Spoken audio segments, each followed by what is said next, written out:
Hi, I'm Amy from the Waves and Wild team, and today we're going to be looking at fabric pattern matching. This basically involves cutting out and piecing together your garment pieces in a way that means that any print on the fabric doesn't look disrupted in any way and basically makes the seams invisible. So we're going to look at two different ways in which you would pattern match. One is if you're adding something to the surface of your garment piece, for example, like a bib pocket or something like that. And another is if you wanted to pattern match across two seams. And for both of those, we're going to look at a few different ways to do it. Now, one thing to bear in mind when you're deciding whether you want to bother pattern matching or not is that firstly, it does use up more fabric, because we're not able to just cut in the most efficient way from a piece of fabric. You've got to move your pattern pieces around to make sure that they're going to line up correctly once they're cut and sewn together.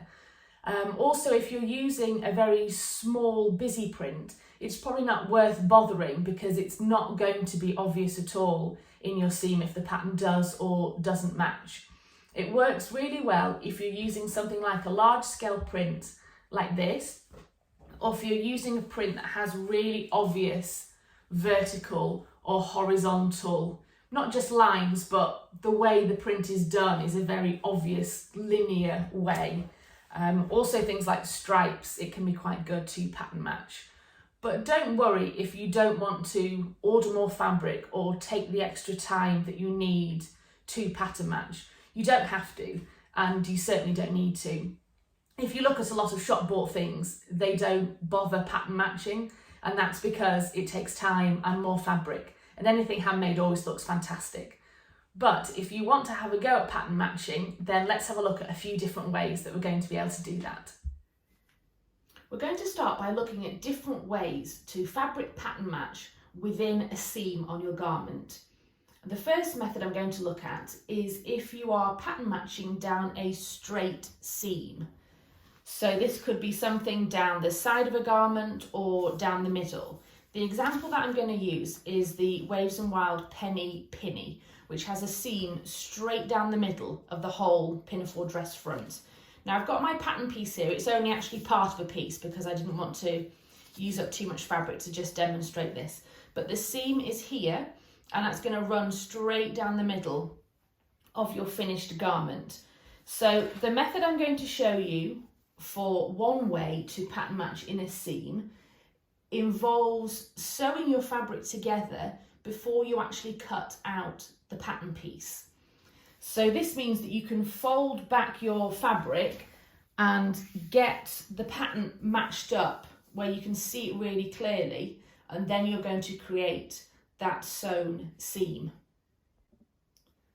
The plus point of this method is that it is quite quick and doesn't involve too much messing around with extra pieces like tracing paper and stuff. So it does speed up the process, but depending on the scale of your fabric repeat of the print, it can waste quite a lot of fabric. So there's pros and cons to this method.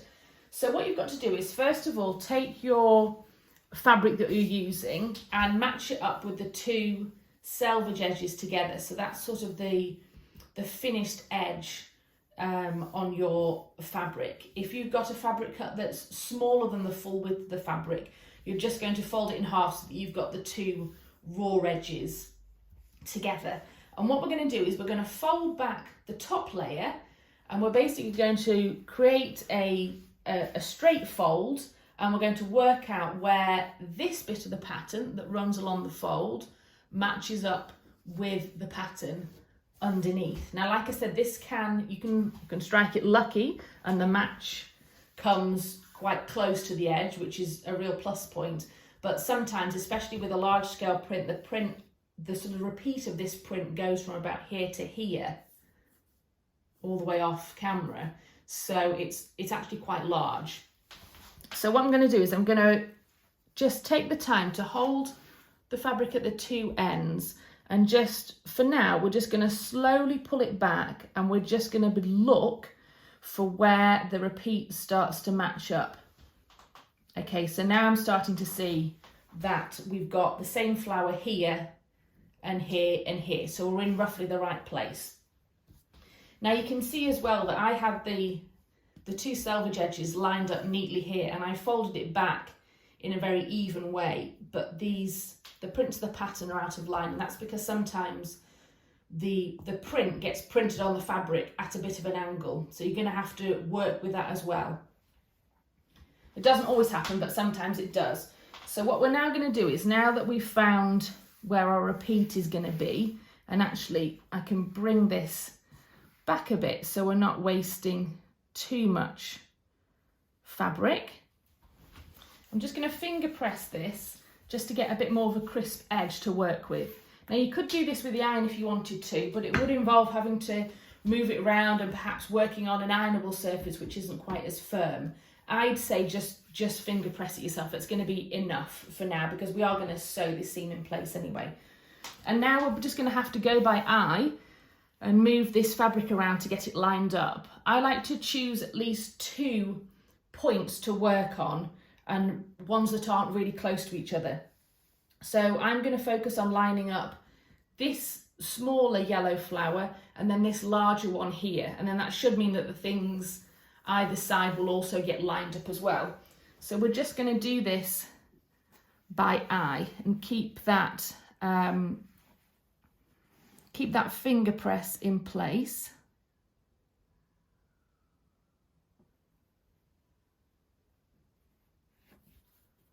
Okay, so I think that looks about right. Actually needs to go a little bit further forward there. This is quite a time-consuming process. Okay, when you start to get it in place, just pop a few pins in, or going all the way through the fabric, just to secure it, while we can just check. So I'll just get this little flower, that cream one, lined up there. Pin that.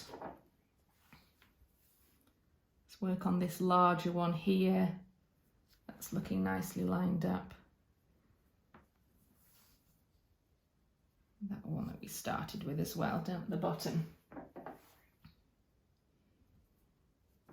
Okay, so now we've got it with all of our print matching in a few different places, so we know it's, in fact you can see just by looking at it that it does already kind of look like a smooth pattern print all the way across, and not particularly obvious where the fold is. So now I would, to give yourself a stronger crease to work with, I would move to the ironing board and just give this a firmer press. Keep your pins in place. If you've got pins that can't be ironed, just make sure you keep to the side of the pin head. And then once you've got that really strong crease, you then need to very carefully fold the fabric back on itself without losing its accurate position.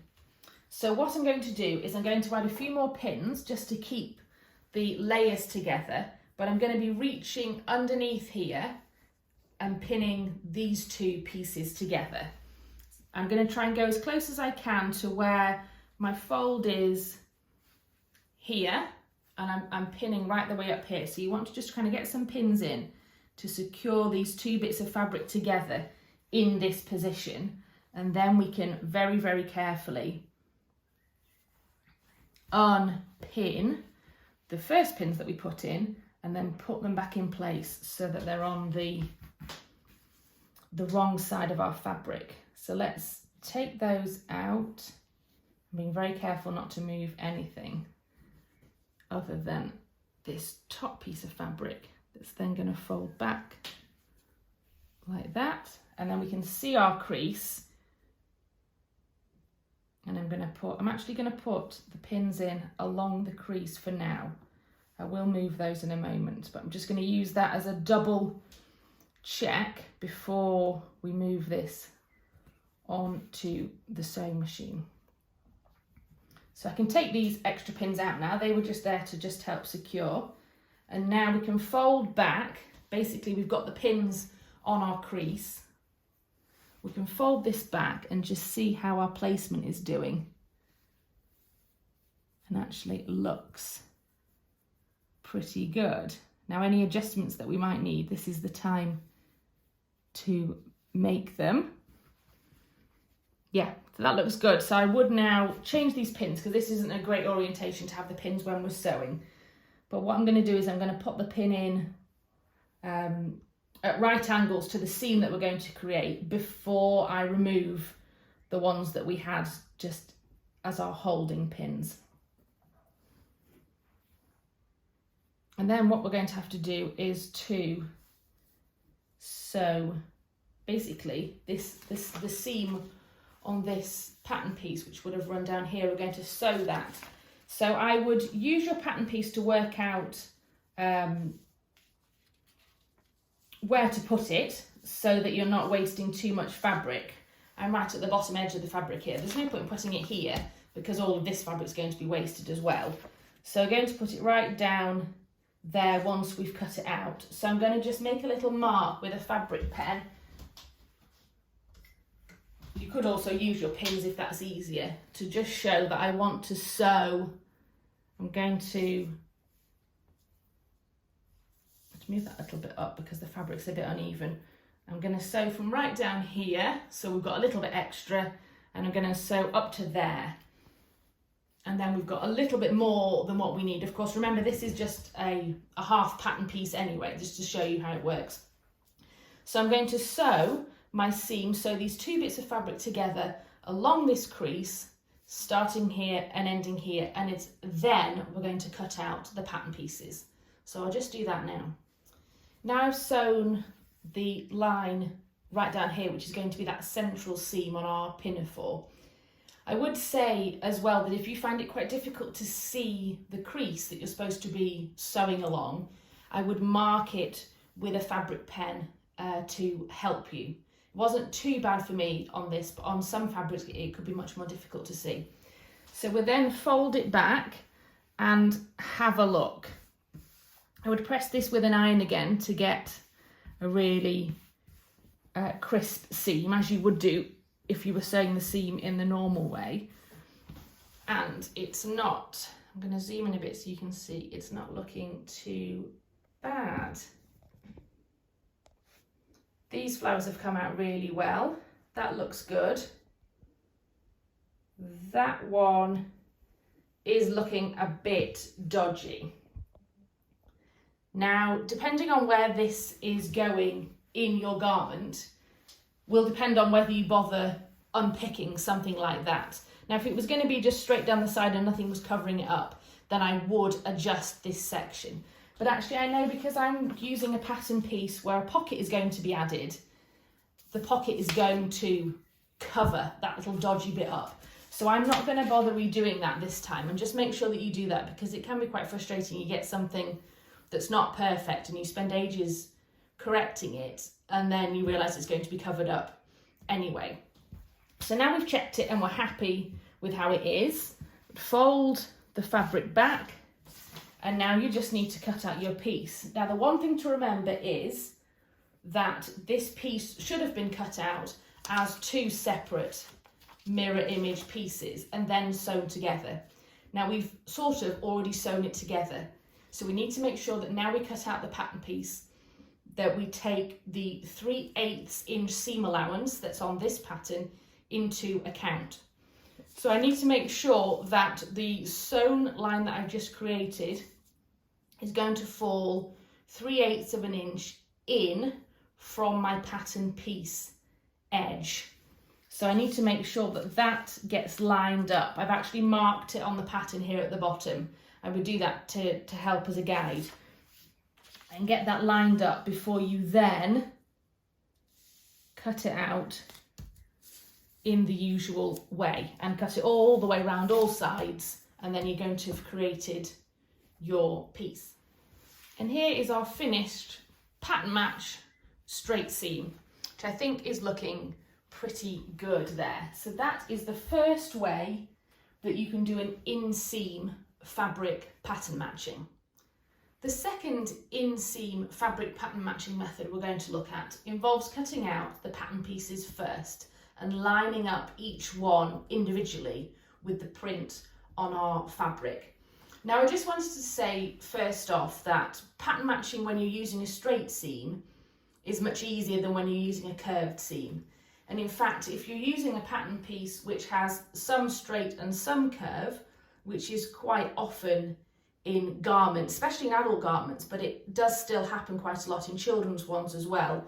For example, in this pattern piece from the short version of the Four Season joggers, you've got the curve here, which is down the centre of our joggers into the crotch. There's a curved seam here, and actually even the side seam kind of looks straight, but it does curve a little bit around the hips to give a better fit.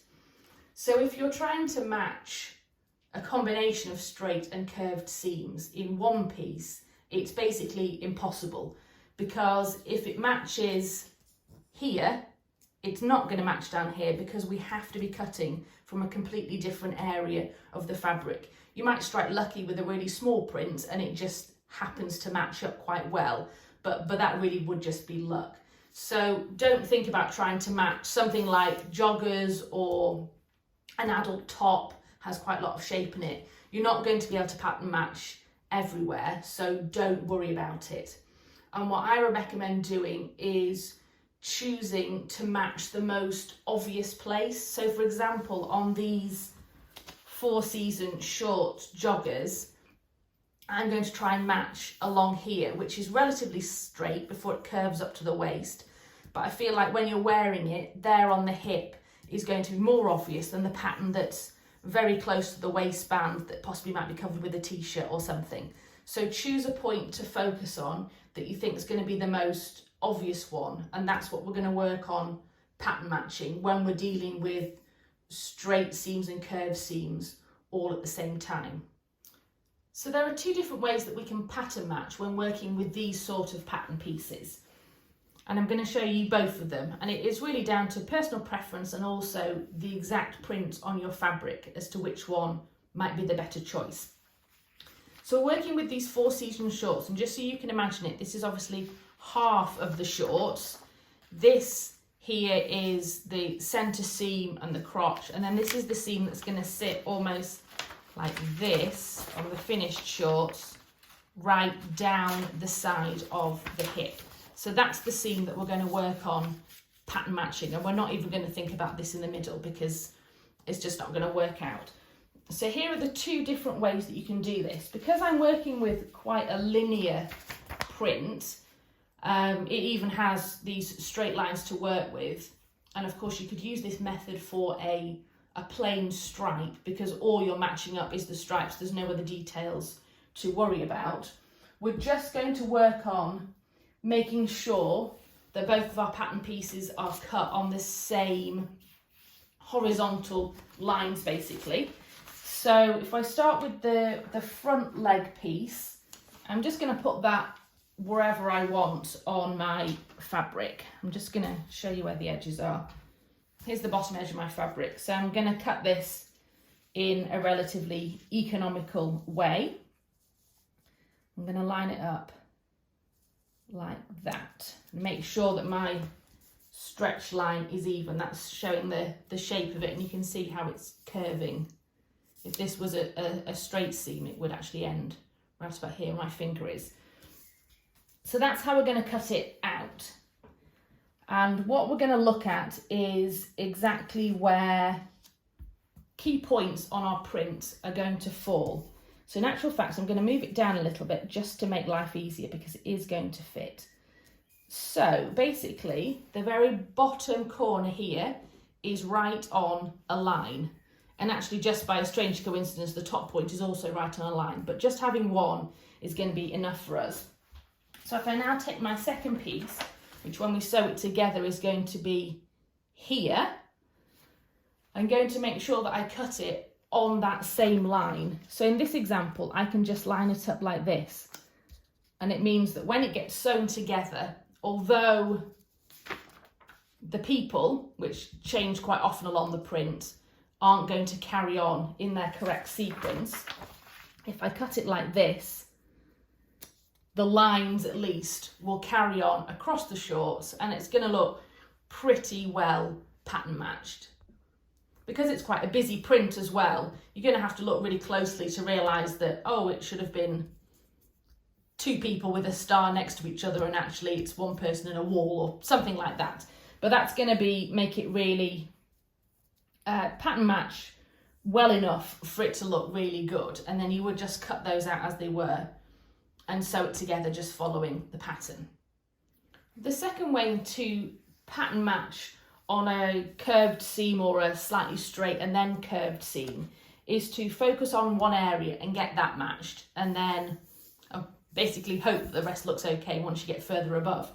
So what I've done with my pattern piece, and I've done it on both, is that I've marked on this pattern, which is the Four Seasons joggers, I've marked a 1/4 inch seam allowance just with a dotted line, and I'm going to use that to help me know where my actual seam line will be as opposed to where I'm cutting out the pattern piece. So what I'm going to do is I'm going to fold that back just a little bit, just for that straight section before it starts to really curve. And I'm going to place the fold, which is where we're going to have our seam line sewn in the garment, on some identifiable point on this print. So I'm going to choose, just because it's super obvious, I'm going to choose this white circle, which I think is actually a gong, and I'm going to have it so that my seam line is going to be touching the blue edge of the gong.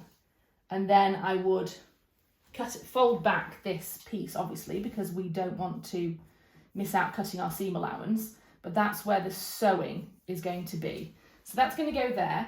And now I'm going to take my second back pattern piece, which when it's sewn together is going to be up here, but I can't put it up here because I need to use the same repeat of fabric. So I'm going to have a look down here and try and find where the repeat is.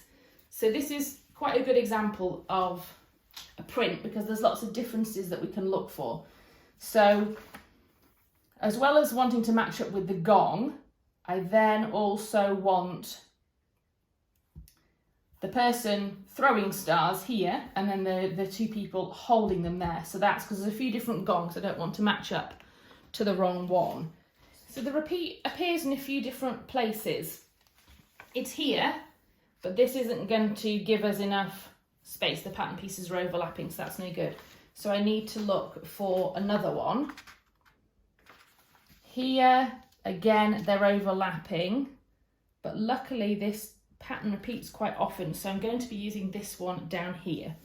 So the same logic as before. Last time we had the seam just touching that left-hand edge of the gong, and we're going to do the same with this pattern piece. So I folded that back, there's the gong, and I'd lined that up with the bottom of that line. So that's going to go there, and then when they're sewn together, they'll be correct. So we make sure to fold that back, pin it all in place to make sure you cut it out correctly, and then cut it out.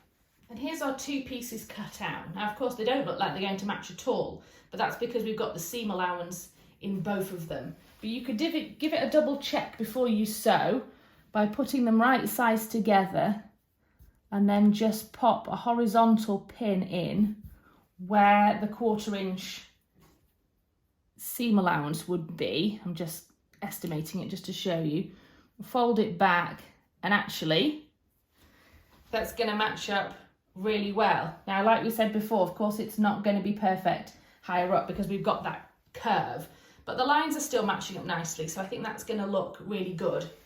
The only other thing I would say about pattern matching in seams sometimes, especially in this example, this is a jersey stretch fabric because I'm making shorts.